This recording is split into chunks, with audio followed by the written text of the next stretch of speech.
And now, you're tuned in to RBLR, the home of Tampa Bay's Reveler Sports.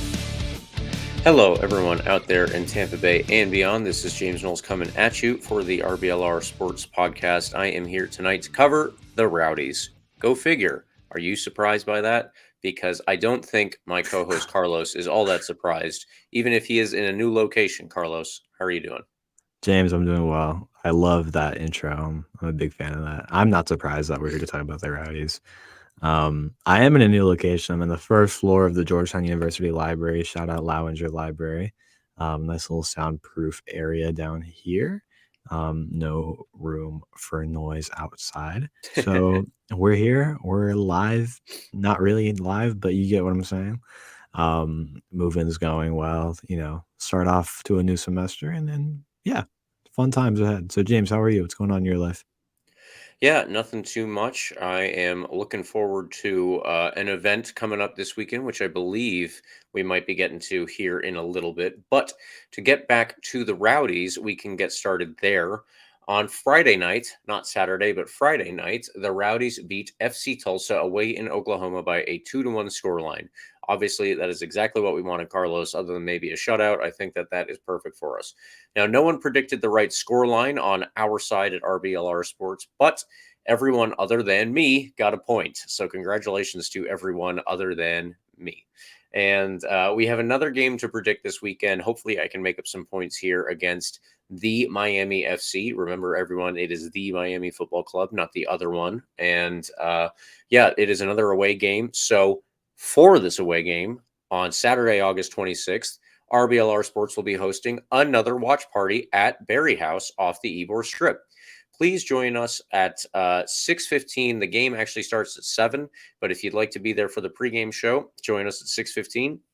As with all the other ones, there will be a halftime swag giveaway and beer pitcher specials. If you would like to take part in all of that, please join us. It's going to be a lot of fun, just like every other one has been so far.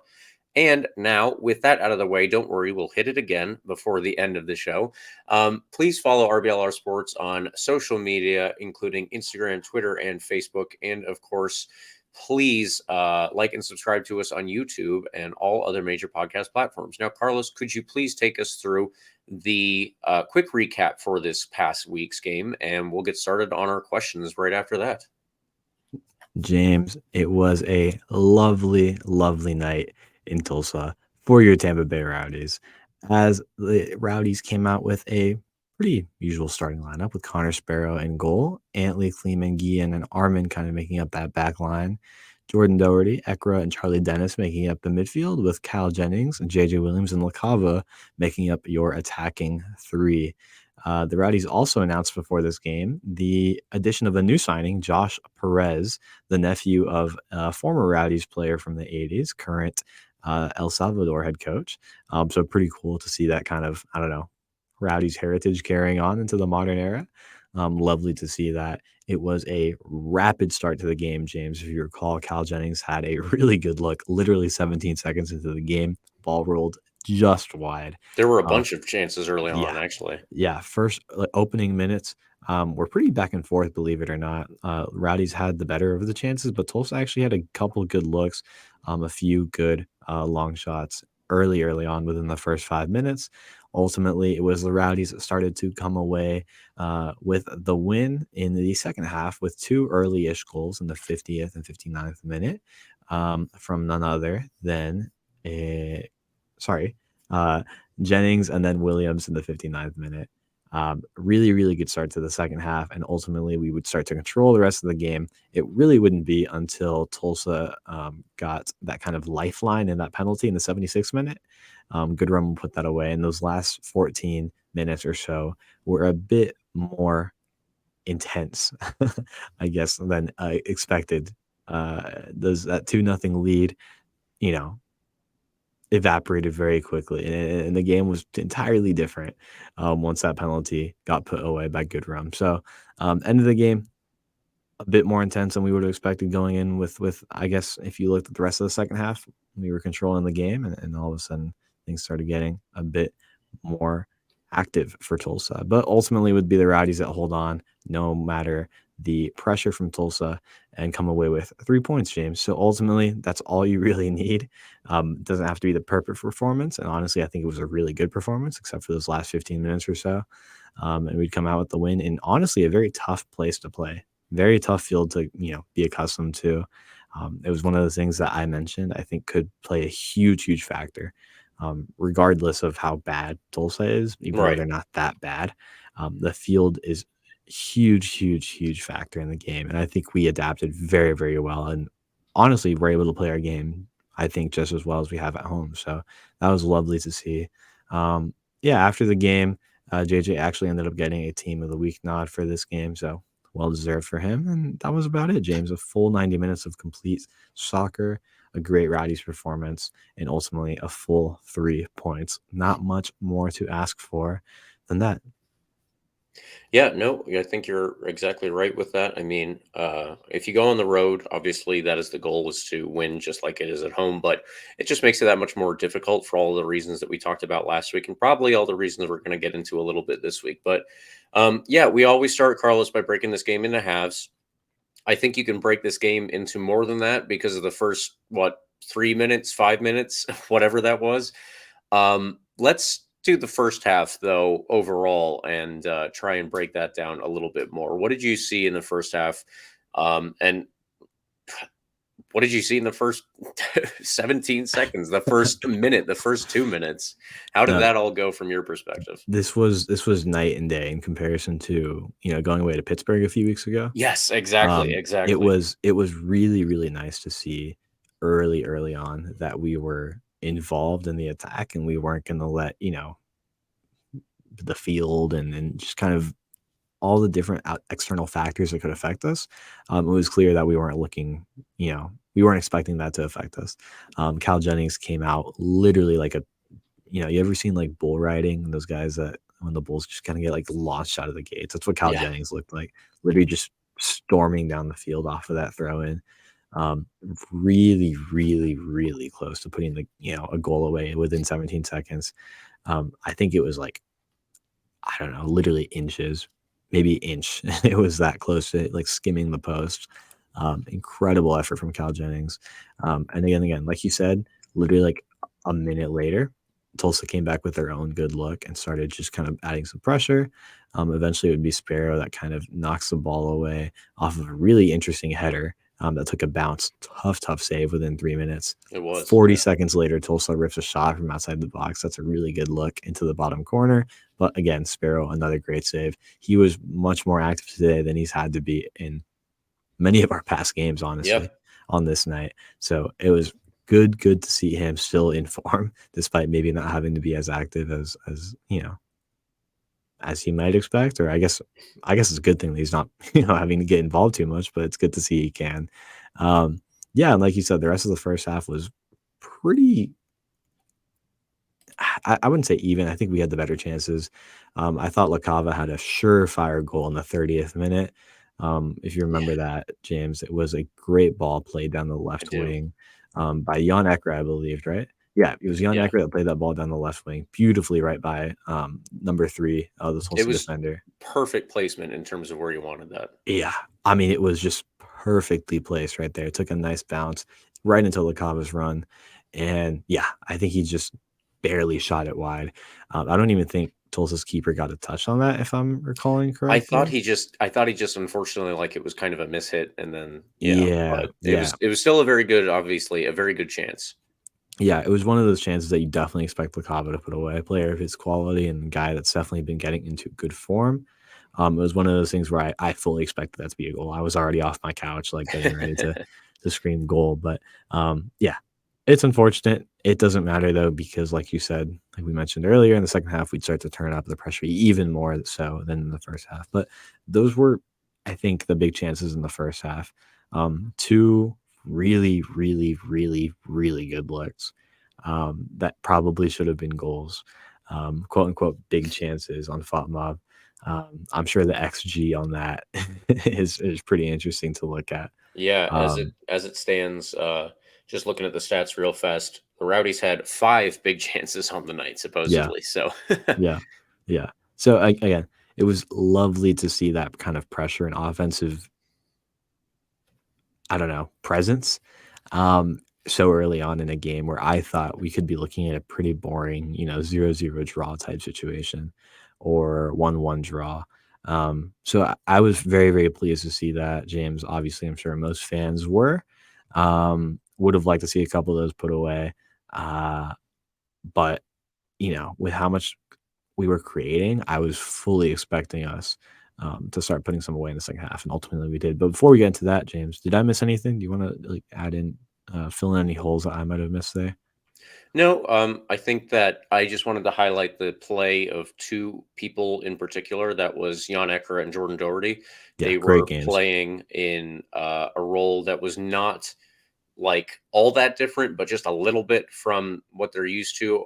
We played with three at the back as a defensive unit and then kind of changed it up, obviously, when we were moving forward. That's pretty standard for the Rowdies. But Jordan Doherty was the one who would step back onto the back line to make it a little bit more defensive, make the whole formation a little bit more defensive. And I think that when we had the ball, though, he was perfectly able, willing, and did on several occasions get forward, carried the ball in certain instances, but often just kind of, added that extra person in the midfield. I think that the way that Tulsa lined up, it was kind of similar, but not exactly. Obviously, they played with people in different spaces on the field, but roughly the numbers were the same in terms of their line when they were out of the ball. So they would out of possession. So they would kind of play with five at the back when they did not have the ball, and we did.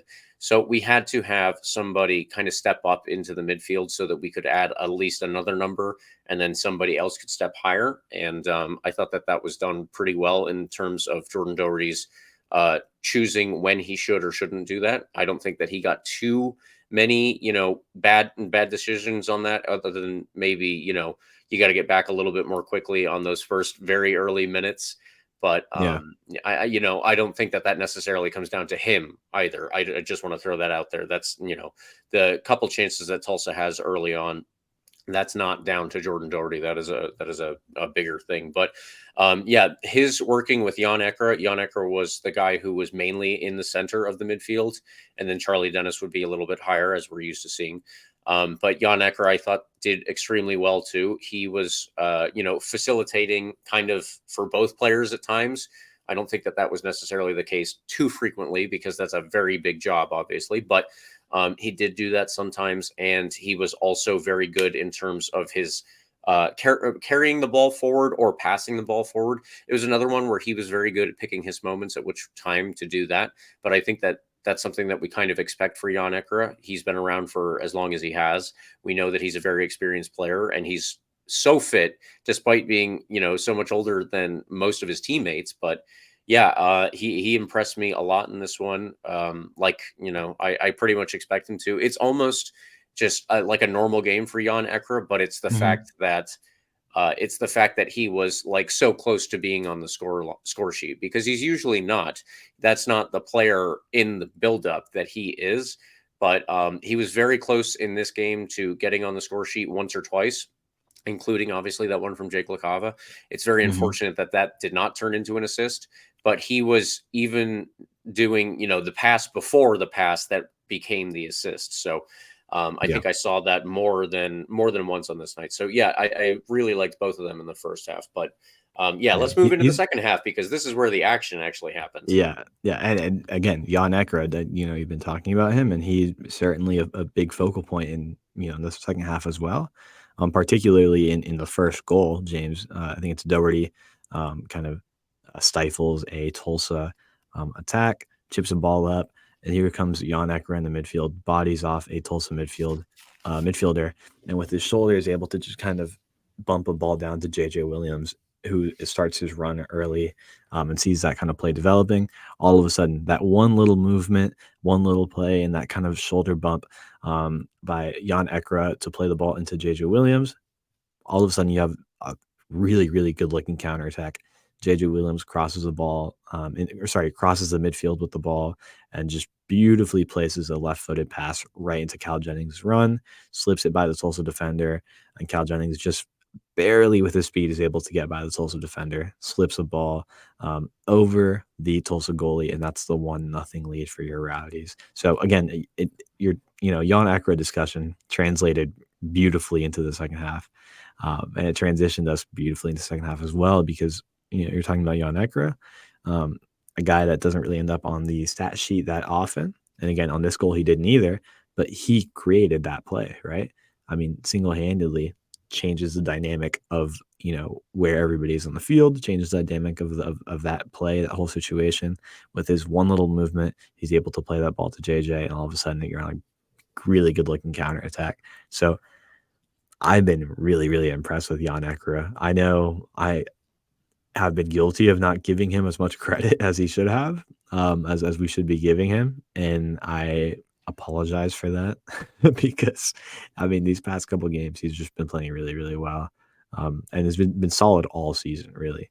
And in these games in particular recently, he's just kind of actually been much more noticeable offensively, and I love seeing him get involved more directly like that, because he has a lot of talent to move the ball up forward like that, and talent to, like you said, kind of change the dynamic of a whole play with one movement. So that's really nice to see. And he did that in the second half, James, early on with that goal. Yeah. Actually, that's a good way to put it, is that this is kind of, we're just seeing him do a lot more on the attacking side than we might have in the past. And, it's not necessarily, I don't even think that it's just the fact that he's doing something that he wasn't before. I think it's just that it's standing out more, not only for the fact that he and Jordan Doherty have been the two central midfielders like almost all of the games this season because of injuries and everything else, but those two and Charlie Dennis in front of them in the midfield, that has been our best unit, that has been our best option in that spot. So I think that that's partly actually why it stands out a little bit more. It's just the consistency. And if you give him a run of games, obviously, then he can get into a rhythm, and we can certainly see that rhythm it's clicking right now. But also on the goal, I did want to highlight Cal Jennings. I watched the highlights before I watched the replay of the game. Then I watched the replay, and then I read through John Morrissey's stuff a little bit about it. And I think that John Morrissey used the term, he said like Cal Jennings did normal things, or Cal Jennings did Cal Jennings things. It was just like, it was something where like, this is what Cal Jennings is known for. And that's true. Like Cal Jennings that's the kind of player that I have seen on all those highlight reels that, you or I would have watched before the season started. He is the kind of guy who will kind of carry the ball, 30 yards or so as he got into the 18-yard box and then put it past the goalkeeper. It's just very impressive. And it's I hope that kind of comes around more frequently. If we see that like all the time, he's going to become, I mean, we know that it's in him, and that's a hard skill to do. It's something that you can't do every game, but if he can do it more consistently, then obviously that raises the ceiling of this Tampa Bay Rowdies team overall, and where we could end up in the standings at the end of the season. For sure. I like you said, I think the way that what you mentioned there is kind of important to what I've been talking about, I guess, earlier on this season. Kind of seeing the Cal Jennings we know and the Cal Jennings we kind of were expecting based on the tape. If you looked him up, before he came to the Rowdies, you looked up his highlights from Las Vegas or whatever. That goal is kind of characteristic of what he does and what he's able to do when he's at, on his game like that. It's a really, really tough finish, by the way. And looking back at the highlight, I have it here. It's kind of interesting, like how well he's able to just move his body. Right. Like, there's a good like second where he's running backwards, as he kind of turns around to look at the ball and calls for it at his feet. JJ looks up and sees him, and once he catches JJ's eye, he knows it's time to start making that run again, and he picks it up, kind of re-angles his body to get behind the Tulsa defender. And they were just like, they were really on the same page on this goal, JJ and Cal Jennings. That was the duo I've been really wanting to see in action, like kind of when they're both at their best. And this game, I think, showed us when they're both at their best. It's really fun to watch, and the goals come and the offensive production happens, and it's just lovely when it's all firing on all cylinders, right? That's exactly right. Yeah, so the JJ left-footed pass right into space to Cal Jennings. Cal Jennings, by the way, kind of a lanky figure, not really like the most bulky dude, but still strong enough to hold up a really, really big Tulsa defender, Yep. just enough to get a shot off, which again, I think if you ask him, it's not the shot he was looking for. It looks like he slipped at the end there, but was able to still bury that into the middle of the net right over the Tulsa goalie. So everything worked out nicely for him there. And ultimately, it was just really, really nice and a great finish. And again, it's a testament to like the physical strength he has as well. I just want to mention that that's really, really tough to do to keep that guy off of him. And I'm forgetting the name of the Tulsa defender, but it was lovely to see. And again, that Cal Jennings, JJ Williams duo, if they can just like stay on the same page, which it looks like they're doing a lot, and kind of both be at the top of their game, it's, I think, the best attacking duo in the league, honestly. Oh, there's definitely there's all the potential to do that for Yeah, those yeah, two and to yeah. just absolutely run riot on this league. Exactly, and then you slip Charlie Dennis in there as well, who's, like, arguably an MVP candidate right now. Like, it's a really good-looking front three, and that's not even mentioning LaCava, who, again, is coming into form, had a pretty good game this game, and should have probably had a goal of his own. So this is great, James, honestly, like, this is really good, and the fact that we're doing this on a field that sucks, frankly, on a field that's really, really bad.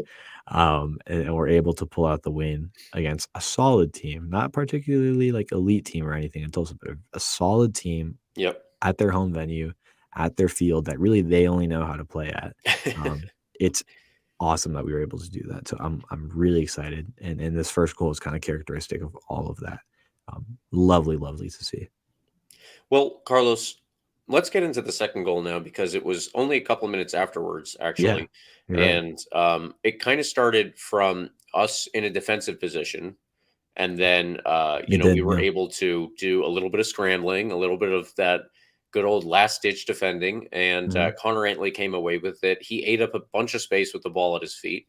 And then after that, it was kind of down to JJ Williams. Just if Cal Jennings did Cal Jennings things, or however that was put, then this Mhm. was JJ Williams doing JJ Williams things. I would say he received the Exactly. ball on the end of it, and he was able to find a player open in space.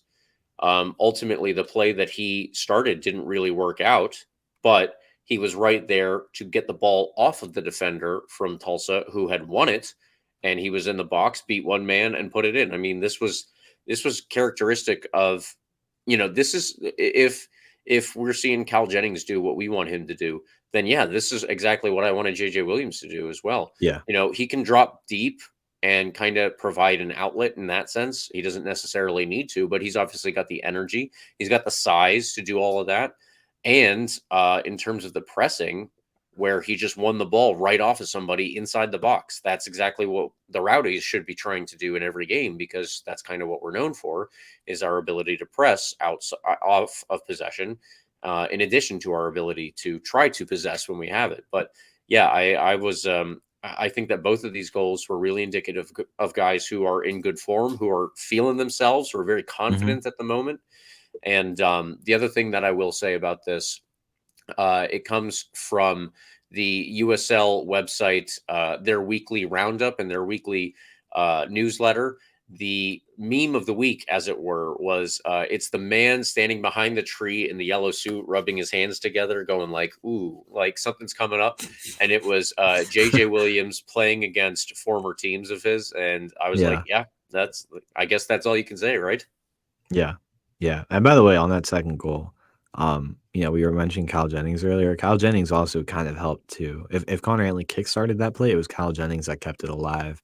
Because he had a man on him as well. And I'm forgetting the name of the Tulsa midfielder or defender, but it was Kyle Jennings that kind of brought the ball back into our own half just slightly, just enough to draw the Tulsa defender out into space and found JJ Williams with making his run. All of a sudden it's a 3-on-2 look.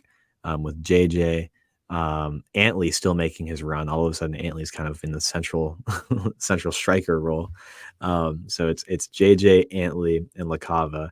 I was expecting JJ to play that ball through to Antley. It looked like the obvious choice there in the moment. It's just playing through, and all of a sudden he's in on goal. But it's a tough pass.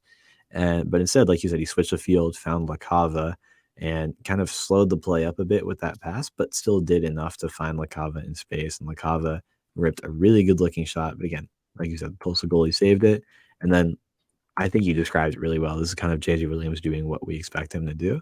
JJ Williams doing JJ Williams things, just absolute dog mentality, sprinting into the box, following the ball, seeing the ball kind of come to a Tulsa midfielder at the top of the box. He doesn't care. Just bodies him off the ball, takes it off him. And like you said, I mean, it's just crazy. This play developing was like in slow motion for me at home, Yeah. like seeing this happen. JJ takes it and then, just dribbles around one more Tulsa defender. All of a sudden, it's just him and the goalie. Nice and easy. Chips it over the Tulsa goalie. Nice little dink. And yeah, he didn't seem like he was particularly thinking about not celebrating against his old team, by the way. Yeah. He was just like saying, "It's my house." He was, pointing down at the field. He was happy to score no matter what. Sometimes you have that thing when you're playing against your old team. You just like do one of the things where it's like, thank you or whatever. But no, he was he was fired up to score that. So I don't know what they were doing to him in Tulsa, but maybe he was happy, a little bit happier to score against Tulsa. So it was lovely to see him get that goal when I was like ready for that shot to go in from LaCava. I was kind of expecting him to make that pass to Antley, who seemed to be wide open, but it doesn't matter. It's JJ Williams. At the end of the day, if he does his thing, he's going to find the ball in the box and put the ball in anyway by himself. So Yep. who cares if he makes the right pass there? Lovely, lovely stuff. And I think after that, it was basically all Rowdies for the next 15, 16 minutes. Nothing really for Tulsa until the penalty, and it just felt like a lifeline for no reason. So, yeah. Yeah. I mean, it was, I think that the Rowdies were reacting well to, some of the changes that Tulsa were making with their substitutions. I think that we did get caught every so often, just a little not covering the people who were out on the wings because Milo Yosef was somebody we highlighted before the game. Marcus Epps was somebody we highlighted before the game. These are, very good players at the USL level. And I think that they both came pretty good at different points over the course of the 90 minutes. But the penalty itself, obviously, Milo Yosef is there. And I think that I thought that we were trying to make sure that we covered ourselves, kind of on all fronts, but we did get caught a couple times where somebody got dragged out of place. And in that instance, Jake Areman just wasn't close enough to Milo Yosef to provide the cover that we were supposed to have there. So he kind of got caught, not necessarily ball watching, I wouldn't say that, but he was actually marking just kind of the wrong person in that instance. It was, very good play by Tulsa, obviously, to try and get somebody to pull him out of position. That's what you're supposed to do, of course. And I think that he was following, I think it was like Philip Goodrum. And, obviously, Philip Goodrum is a very good player as well. And he is on a pretty hot streak. So I can understand why you would want to track him. Like, that does make sense. But that should have been left to somebody else, obviously, because Milo Yosef was just hanging out on the back door like, hey, I'm still open. And that's what led to the fact, and that's what led to him being open. But additionally, Connor Sparrow, you do wish that he does better there. It's hard to blame him because you have to make a play one way or another.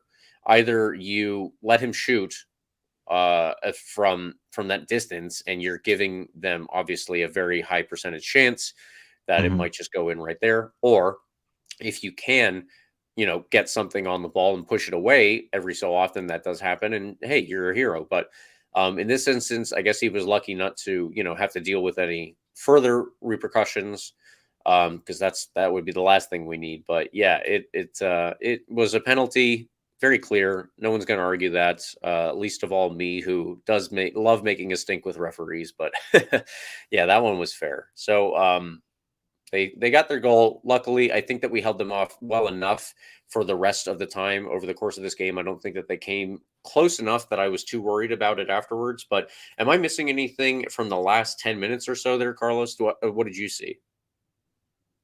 Yeah, so in the last 10 minutes, James, I mean, like I said, we kind of seemed to give Tulsa a lifeline, like for no, like I was sitting there on the couch with my dad, and I was like, this is one of those moments where if they, end up with a draw, it's going to be just because of this penalty. Yeah. It was literally no reason that they should still be in the game. Um, Nothing in particular that they were doing like different. It just seemed like they got more energy, and all of a sudden the pressure's ramping up. It seemed like we kind of got comfortable and then started just defending and sitting back on that lead. It's I couldn't see anything different, honestly, that they were doing. It just seemed like all of a sudden they felt like I said, it was a lifeline. They got a new life. And they were pushing hard. They were pushing and they got really close a couple times, James. It's just I think it's fully just because of the fact that we got comfortable and we were sitting back on that lead, trying to hold on to that. And I think against Tulsa we were able to do it. Um, Against better teams in the future, should it come down to that, 15 minutes of pressure like that is not sustainable. We got lucky to get away with the 3 points ultimately, I think, because of that. But I think overall, the course of the game, we outplayed them and fully deserved the 3 points. It was unfortunate Yeah. that we had to give them that chance to get back into it, though. But I was happy with the overall performance. The last 10 minutes, something for Nicky Law to have a conversation with the team about, I guess. I think actually that's a good way to put it. It's not like Tulsa was like just about to score there, but yeah, we were way too close for comfort. That shouldn't have even happened. That is a situation that we, as a very good defensive team, just should have avoided entirely. That's probably a better way to put that. But Carlos, unless we've got anything else here, we can move on to our man of the match here. And I have a feeling I might know where you're leaning on this. Oh, for sure, James. I mean, mine's an obvious choice. Um, I'm going to go with the main man, JJ Williams, of course. Um, I don't really know how it could be anybody else for me. Like, it's funny because he might have not actually gotten on the score sheet had it not been for Lacava not finishing um, his opportunity. So JJ Williams could have ended up with 2 assists on the night, actually. But instead of that second assist, he ended up with a goal himself because of just, pure dog mentality. So lovely stuff from JJ. It's just been awesome seeing him like come into form and it just be the guy I really love, for the Rowdies and guy I really wanted him to be. Beautifully, beautifully characteristic of the type of game he can play on this night against Tulsa. So easy choice for me, JJ Williams. Yeah, I think that that's fair. I mean, like you said, he created both of those goals pretty much not on his own. That's I think a little over the top, but yeah, he did an incredible job in terms of making them both happen. But for my man of the match, I went with somebody a little deeper in the field and somebody that I talked about earlier. That is Jan Ekra. I think that Jan Ekra played a fantastic game, not only as the midfielder that we always see and someone who is underrated, unheralded for everything that he does and how important he is. But in addition to all of that, I think that he came so close at least 2 or 3 times, at least 2 times. I think it was 3, so close to getting on the score sheet that it really sucks that he was just possibly robbed of getting his name there. So he will get our name, at least our RBLR Man of the Match award for this week, and that is Jan Ekra. All right, Carlos, before we do the preview for the next game, I have to say, because we've done it twice in a row now, I think that RBLR Sports should have just at least one more watch party, if not more, before the rest of the season. The next one, though, Oh, yeah. is this Saturday. It is coming up again at BarrieHaus off the Ybor Strip. If you're unfamiliar with the area, obviously there is the Ybor Strip. This is 2 blocks down, and it's in a great location. So you could go to Ybor afterwards, or if you don't want to, obviously the parking lot is right there, and then you can get yourself home and just have a nice night. But in the meantime, we ask that you come join us and take in a very fun watch party. We had, I think, I think Eureka said we had close to 40 people at the last one. That is an awesome turnout, and we would love to get even more people there if possible. Again, there is a 6:15 live pregame show. If you would like to take part, you can see that happen. I don't know if we will have any interchange from people in the crowd, but obviously you can see us do it.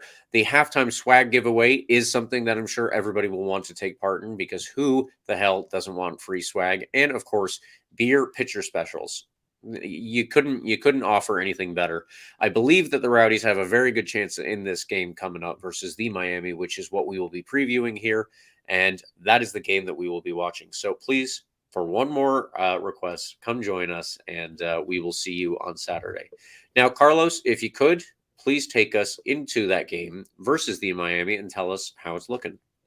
James, it is none other than the Miami FC away coming up. Like you said, this weekend. We'll be watching the Rowdies head down there to, like you said, quote unquote, beautiful FIU stadium. It's really sad actually to see like that stadium and the small crowds that have been heading out to that field for the Miami FC games. Yeah. It'll be a second place matchup of your Tampa Bay Rowdies versus the ninth place Miami FC. That being said, the Miami FC are actually in pretty good form with 4 wins in their last 5 games. So yeah, like you said, James, despite the fact that they're not the Miami with Messi on their roster, they're actually playing pretty well right now. They have generally started with the same 11, which might be a sort of 4-4-2 or 4-3-3 setup. In that you have Zendejas with Mark Segbers, Ben Ofemu, Paco Craig, and Aiden Stanley in defense, Gabriel Cabral, Bolu Akinyode, and Florian Velosa in midfield behind Joaquin Rivas, Michael Salazar, and Ryan Telfer. Christian Sordo's also started in several games. Those are the guys you could expect to make up the lineup for the Miami FC. Guys that, again, have been playing pretty well in their past few games. The team that hasn't been playing well all season, but maybe might be starting to turn the corner late on at this point in the season. So a team we have to be totally, totally careful with. Definitely not a walkover by any means, especially going down to Miami. Any away game's tough.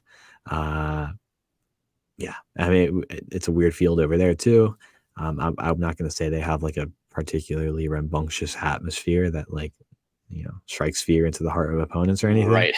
But that being said, it's still a challenge to go down there and get a win. So it's going to be a little bit difficult because, again, they have guys that are playing really well despite not playing well all season. Joaquin Rivas is actually just off of a hat trick, and he's jumped to the top scorer on the team with 6 goals. Kyle Murphy has 5, and Sordo has 4. Segbers leads the way with 3 assists, and Murphy has 2. Murphy also has, quote unquote, 5 big chances, and Stanley has created 2. He and his fellow wingback, Mark Segbers, will be key to their ability to move the ball forward. Defensively covering the end lines might be beneficial with Antley and Areman playing wingbacks as well. It's fun enough that this game is a sort of interstate rivalry, James, even if there's not much intensity to it, given Miami FC's kind of lack of a fan base, unfortunately. But getting a win here does mean more than just any sort of rivalry. 3 points here would be crucial. Again, the Tampa Bay Rowdies are just behind the first place Pittsburgh Riverhounds. We're only 3 points behind, and we have 2 games in hand, and we have a better goal differential.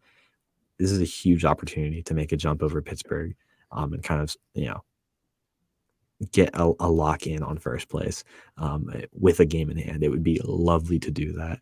And we have the opportunity to do it here. So it's a good opportunity, James, to kind of take that first spot for ourselves for right now and be in a good position to hold on to it as the end of the season rolls around. Not an easy game by any means, though, James. How do you think this is going to go? Yeah, so I looked into this fixture, and I actually found I have no idea how to look it up through the website, but I found a link to it just by searching on Google. In all of the USL, actually, no, in all of the games that these two teams have played against each other that were competitive, 16 games, the Rowdies have won 8, Miami has won 4, and there were 4 draws. So that was actually pretty interesting. Also, in the USL era, there have been no red cards in any of those games. So that was, Clean games. yeah. As you said, I don't know, as much as this is a derby game, and we can call it that. I think that it is. It's one that's kind of lacking in intensity, and that just comes down Yeah, to exactly. I don't remember when this was, a couple of years ago, but one of the Rowdies fans on Twitter, JD, made he made his Twitter avatar a picture of him photoshopped with like a blue and orange shirt, and his handle was like the one Miami fan or something like that. I don't Yeah. remember exactly what it was, but it was very funny.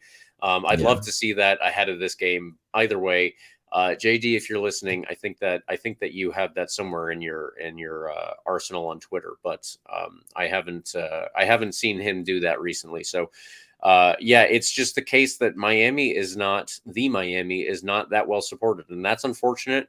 I don't think that is, I don't think that changes because of Inter Miami existing. I just don't think that there's a great I don't think that there's a great fan base like for this specifically. I think that there are obviously a lot of soccer fans in South Florida.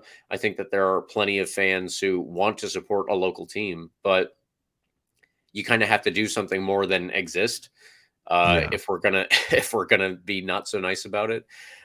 Inter Miami, they were just a team. I don't even think that they were all that well supported before the recent news. Obviously, now of course they are like the hottest ticket literally in town, and everybody wants to go to their games. But if you're just going to be a team that exists in an area, then there we don't have enough history of this sport in this country for that. You can be the only team in Rotherham in England, and that means something because people in Rotherham in England want to watch a football game, a soccer game. Mhm. Here, people sometimes they do. Sometimes they want to go to, let's say, a Miami Dolphins game. They want to go to a Miami Heat game. There's just a bunch of other stuff in this country that you kind of have to compete with. So, unfortunately, Yeah. the Miami FC has not done that great a job, in my mind, of competing. On the soccer side, though, yeah, I think they are. I think they can be formidable. I don't think that we should be looking at this game and we should be all that worried. I think that we need to look at this game as a totally necessary 3 points. There will be other games over the course of the remaining part of the regular season where we can look at that and say, well, if we drop points, fair enough. They're just too good. We're going to go away and play this team, and they're so hard to beat in their home stadium. Fair enough. This is a necessary 3 points so that when we get to those games, it's okay that we drop points. That's how I'm going to look at it.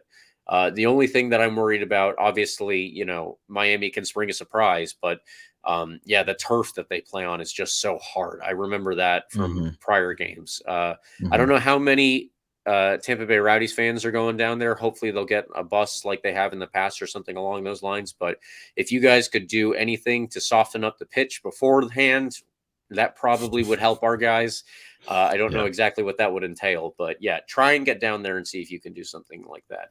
Either way, like I said, this is a necessary 3 points. And if we're going to jump into our scoring here, I've already got my prediction lined up. I'm going to say this is a 3-1 Rowdies win. Wow.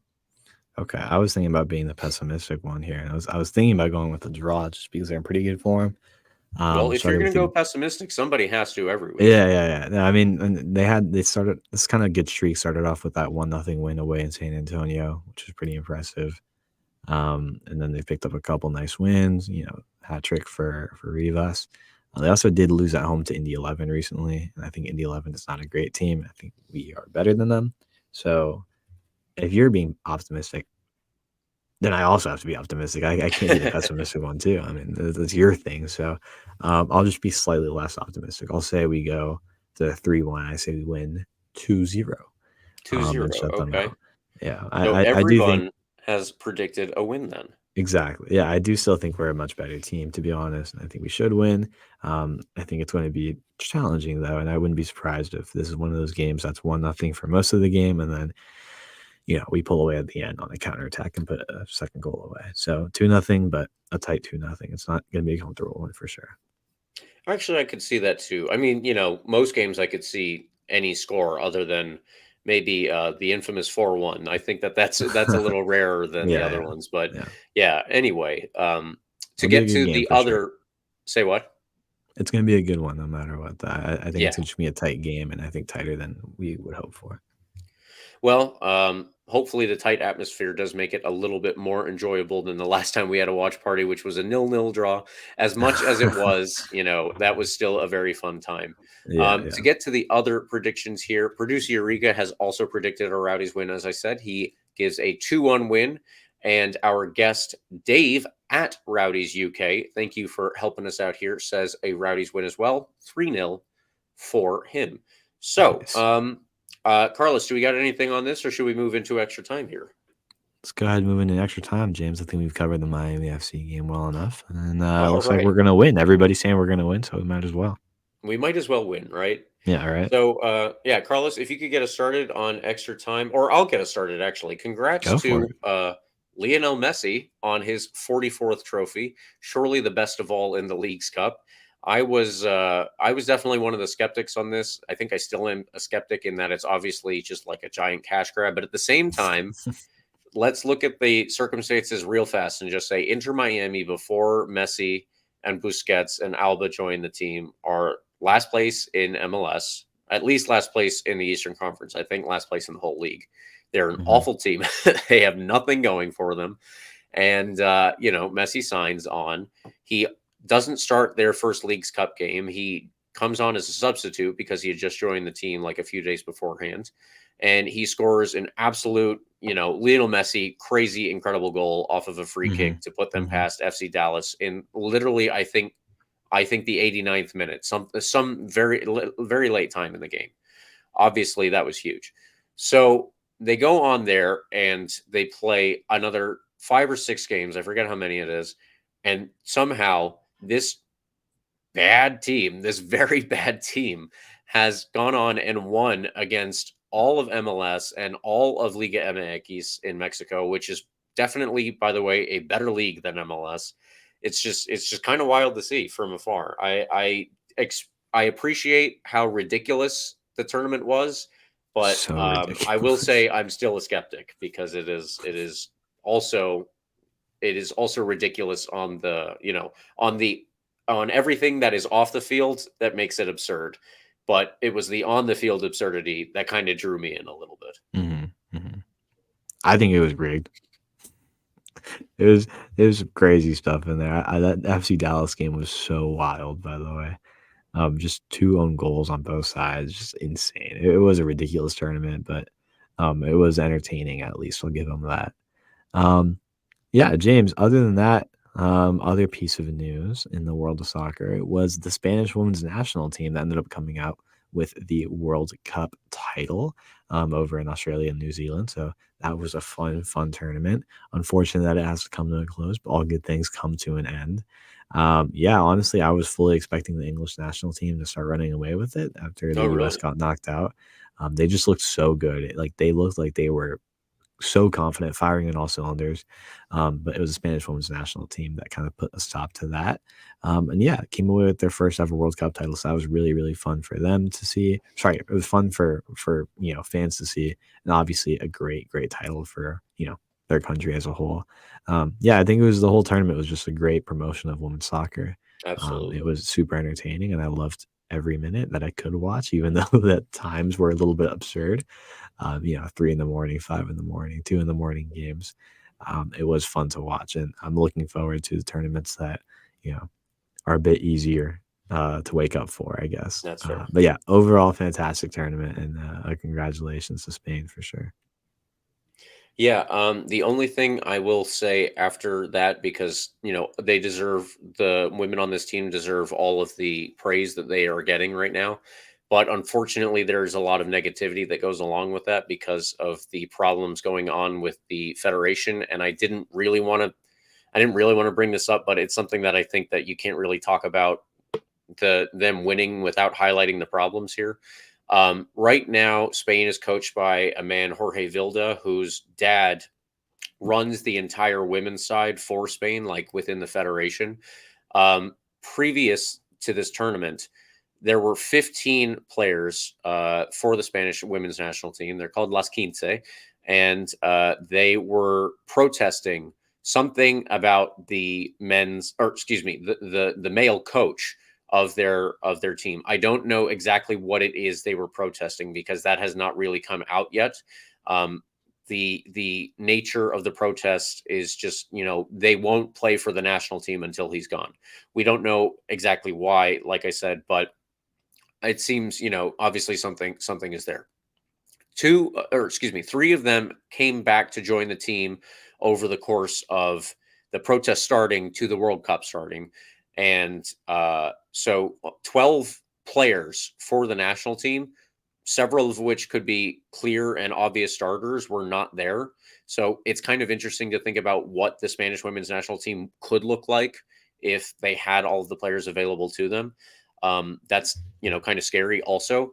At the same time, there is this problem hovering over the team with Jorge Vilda being the coach that he is, or the person that he is, and being the coach of the team. In the meantime, right after the last game, it was during the celebration that the head of the federation, the Spanish Royal Federation, grabbed one of the players, Jenny Hermoso, by the mouth or by the head, and gave her a kiss on the mouth. That, like, they're not in a relationship. This is something that just came out of nowhere, pretty much.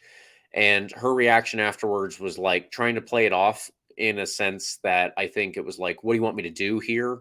Like, I'm a player. He's the head of the federation. What am I supposed to do? But since then, it has come out that, many different people have been protesting the fact that he did this, which makes sense because you can't just grab a random person and kiss them on the mouth.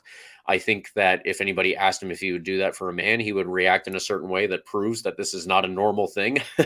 Like, he was pretending that this is a normal thing afterwards, but it's very obvious that it's not something that you just do to somebody.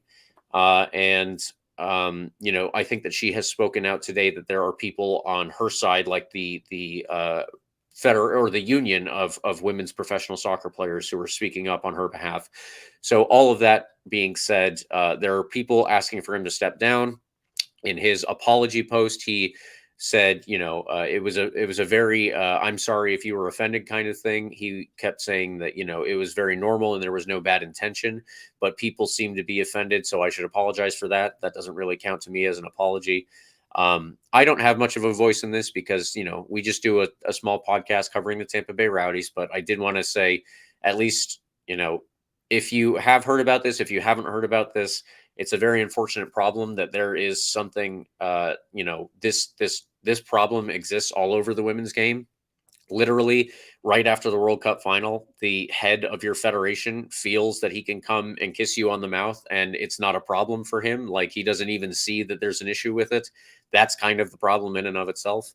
But it really sucks that is the way that now they're having to celebrate the fact that they have just achieved the biggest thing in all of their careers, because winning the World Cup is the dream of every single person who played soccer as a child. Whether you are a man, woman, anything, it does not matter. You want to win the World Cup. And there are very few people who get to do it. So it really sucks that we have to take away from anything here to do that. So putting all that aside, I want to say again, congratulations to Spain. I hope that everything works out with the federation, which means Luis Rubiales is gone. And also congratulations and condolences to Olga Carmona, who scored the winning goal. Unfortunately, as soon as she got home, she found out that over the course of the tournament, her dad died, which is like, I just don't even know how to quantify those two feelings at the same time. But there's a lot going on with Spain having won the national team, and having won the World Cup and their national team winning it for the first time. I want to say, focus on the women who did it, and congratulations to all of them. For sure, James. And I think that wraps it up, right? That wraps up our extra time segment. I don't think there's anything else we missed. So that being said, James, thank you everybody for listening. Make sure to follow RBLR Sports at RBLR Sports on Instagram, Twitter, Facebook, everywhere possible. We are there. Like and subscribe to our podcast wherever you can listen to podcasts. Spotify, iHeartRadio, Apple, Google, Messenger, Pigeon. I don't know, like anything possible. We're probably there.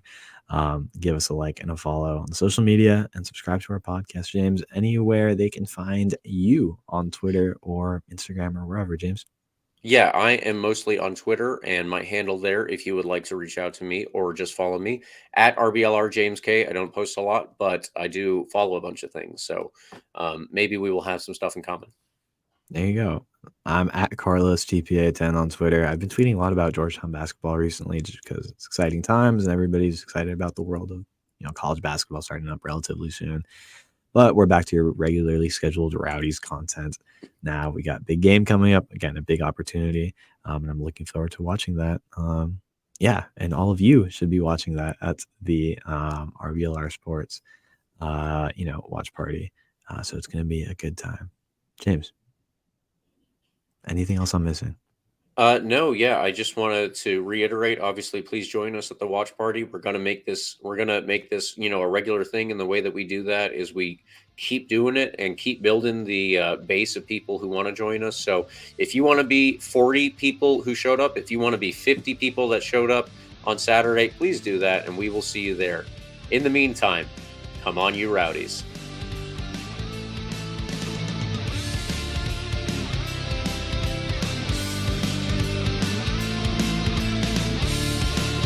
Thank you for tuning into this presentation by RBLR Sports. On your way out of the stadium, please remember to like and subscribe.